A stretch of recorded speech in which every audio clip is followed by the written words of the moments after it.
Is there really any better feeling than coming home from work, going to the front door, and seeing this?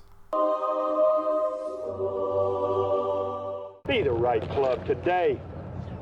Yes! One of those euphoric feelings that you just have. There's so much hope. There's so much potential.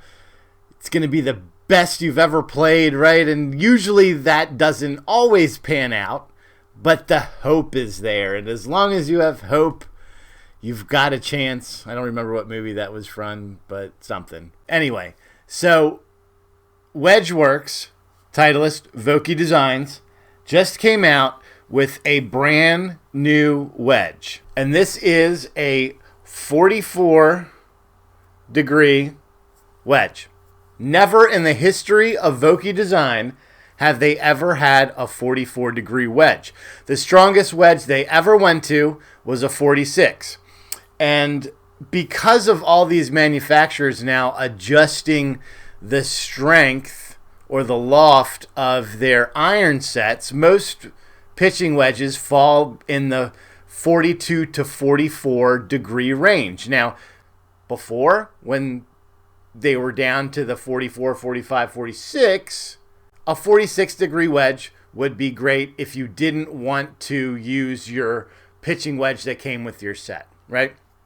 You could fill that gap from 9-iron to pitching wedge to gap and not have an issue. Now, of course, you could always bend a 46 to 44 or to whatever you want, but there's always a little bit of issue with that. It doesn't quite perform as good as it should. 1 degree, sure. 2 degrees, 3 degrees, now we're getting out of it. You're almost into a completely new club. Vokey came out with this 44-degree wedge to basically replace your pitching wedge. Now, one of the great things about Vokey wedges or Wedgeworks in general is they allow you to customize your wedge however it is that you want. You know, obviously the loft, the lie, the grip, all the standard stuff that every manufacturer can do, the length, the shaft, etc., etc. But they also do custom stamping, and of course, naturally, if you're going to do this, you just might as well go all out and get it done right. So we did a custom stamping on this. We got the G2 on there in the Masters green. The Bob Vokey design stamping put on that, the custom wedge stamp. This wedge comes in the F grind. Now the F grind is probably one of my most favorite grinds of all Titleist wedges. I have it in my gap, and now I have it in my pitching wedge. Now, when I go down to my sand wedge and lob wedge, my grind is different because of the way that you're going to be utilizing that wedge. But an F grind is absolutely the perfect grind for a longer scoring wedge. So pitching wedge, gap wedge. So my previous pitching wedge was the Malpe TS3. I've been gaming these for really the last 2 years. I've got no complaints. They feel great. I have noticed that on the pitching wedge, it tends to not have quite the stopping power that I want. I do have a high spin, high launch shaft in that because I was trying to get it up higher to drop softer. But even with that, like out of rough, you don't get that spin. That ball will tumble. When it hits the green, it won't kind of stay there. It'll roll out another 15, 20 feet because of the lack of spin. So I decided to put this on the shelf for a second just to see. And we went ahead and we ordered this 44-degree wedge. And I've got 2 rounds in it right now. I probably used it I want to say anywhere between 5 and 6 times in each of those rounds. And I got to tell you, this thing feels pretty damn good. On some of these other pitching wedges, game improvement or player's wedge, you don't really get a great feel off of it in terms of direction. You can get a general idea. If you were blind and someone said, which way did it go? You could probably say left, right, middle. But with this, and it feels great. The other thing that this does that your set pitching wedge cannot do, or at least do easily, is manufacture shots. So one of the things about Vokey wedges in general is they are designed for shot making. Low shots, high shots, bump and runs, all of those different things, opening up the face, closing up the face, 3/4 pitch shots. It does it all from anywhere. It has more spin out of the rough than, say, your normal set pitching wedge would, which is great because if you miss a fairway, which we're all going to do, and you're in that range, for me, this club was about 130 yards. You're in that 130-yard range out of the rough. With my pitching wedge, one of three things is going to happen. I'm going to hit it fine. I'm going to get a super knuckly ball out of the rough, and it's going to come up 20 yards short. Or three, I'm going to get a flyer. The ball is going to go 20 yards past.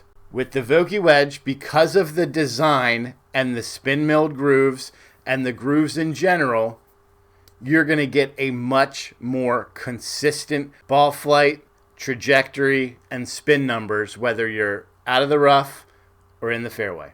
And that I like. And I've had all of those shots over the last 2 days. How does it match up with my current pitching wedge? So here are the stats on both of these. So over here, we're going to have the Vokey, and over here, we're going to have my TS3 pitching wedge. So for my TS3 pitching wedge, it's 44 degrees. The Vokey, we know, is 44 degrees. For the length, 35 1/4 and 35 1/4. Swing weight. My swing weight for my Maltby is D2, and my swing weight for the Vokey, which I didn't ask for, that's just the way it came, D2. And the total weight of the club. So the Maltby is 445 grams, and then the Vokey, again, you can't control what the weight is. I suppose you can by adding a heavier grip or a shorter shaft, longer shaft, etc., a heavier shaft, 450 grams. So side by side, these clubs are absolutely identical in terms of basic specs. Now for the shaft on my Maltby, this is a TT 95 gram stiff flex elevate. High spin, high launch, just the way that all my other irons are set up.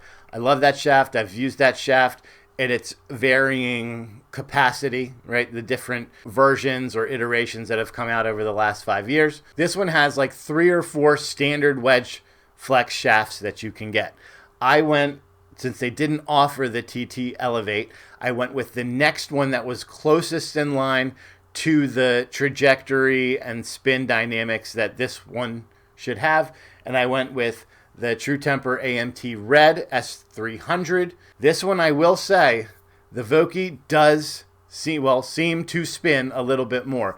I noticed on the last 2 days that wherever my pitch mark is, my ball was, inside of 2 feet of that pitch mark. So it is dropping, and it is, maybe it's spinning, maybe it's not, I don't know, I can't see from where I'm at, but it's staying in the area of where it drops, and that is great. With my other one, you would see a pitch mark, and it would be kind of in a general area.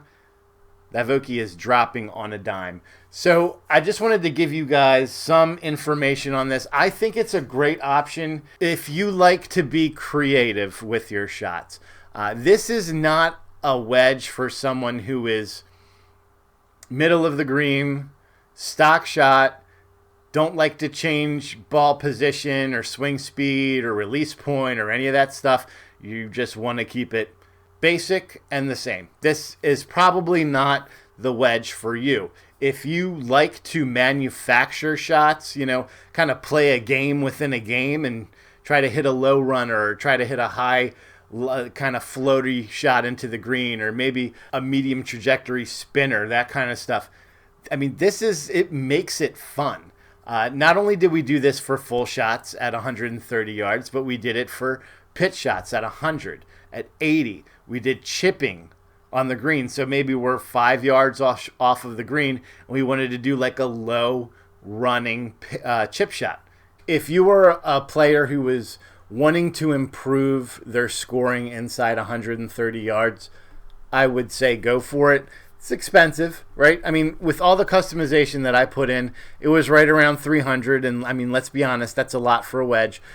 Base price of it is $229, so if you didn't want to do any stamping or color filling or anything like that, it's $229. Obviously, the Maltby was, what, $59 for the head, all in probably around $80 to $90. We're talking close to 3 times that amount. But then again, it's really all relative in what you feel is right for you. For me, I think it was a great choice. I'm going to continue to use it. The other thing that I like about this is it comes in 2 finishes.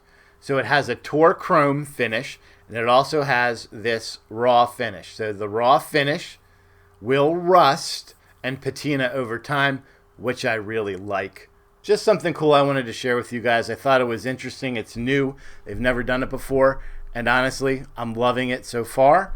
And I guess we'll continue to see if I love it and if it stays in the bag. But I am pretty confident it will. So until next time, make sure that you swing as hard as you can, just in case you hit the ball. G2 out.